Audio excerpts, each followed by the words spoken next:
নন্দীগ্রাম নিয়ে রাজনৈতিক তরজা, আর এরই মধ্যে এবার নন্দীগ্রামের বিজেপি নেতাকে গ্রেপ্তার করা হয়েছে। যে খবর আমরা পাচ্ছি, নন্দীগ্রামের মণ্ডল সভাপতি ধনঞ্জয় ঘড়া তাকে গ্রেপ্তার করা হয়েছে। আর তমলুক থানার পুলিশ তাকে গ্রেপ্তার করেছে।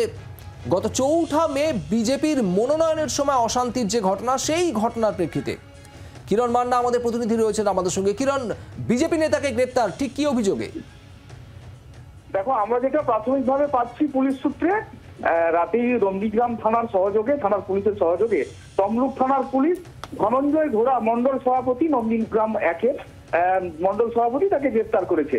যেটা আমরা প্রাথমিকভাবে পাচ্ছি, যেটা মনোনয়নের সময় তমলুক লোকসভা কেন্দ্রের বিজেপি প্রার্থী অভিজিৎ গাঙ্গুলির যে মনোনয়ন চলছিল, সেই র্যালি থেকে যে সমস্ত শিক্ষকরা বিক্ষোভ ধর্নায় বসেছিলেন, যে সমস্ত চাকরিহারা একাংশ শিক্ষকদের যে ধর্না চলছিল তমলুকে, তাদের সঙ্গে এই গন্ডগোল, ইট মারামারির যে অভিযোগ, মারধরের অভিযোগ, সেই অভিযোগের ভিত্তিতে গ্রেপ্তার করা হয়েছে বলে আমরা প্রাথমিকভাবে জানতে পেরেছি।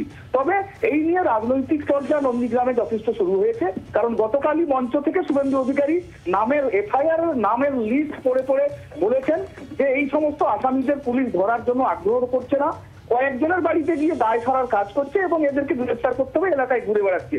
তারপরেই সেই দাবি তোলার পর পুলিশ আজকে যে গ্রেফতার করলো ধনঞ্জয় ঘোড়াকে, এই নিয়ে বিজেপির তরফে অভিযোগ করা হচ্ছে মিথ্যা কেস সাজিয়ে এই ধরনের ভোটের আগে নেতাকে এই ধরনের এলাকা ছাড়া করার জন্য শাসক দলের সঙ্গে যোগসাজশ করে এই ধরনের গ্রেফতার করলো। তবে আজকে তারা আইনানুগ ব্যবস্থা নেবে, খুব শীঘ্রই আইনানুগভাবে ব্যবস্থা নিয়ে যদি কালকে নেতাকে আনানো যায় নন্দীগ্রামে, সেই প্রচেষ্টা চালাচ্ছে। ধন্যবাদ কিরণ।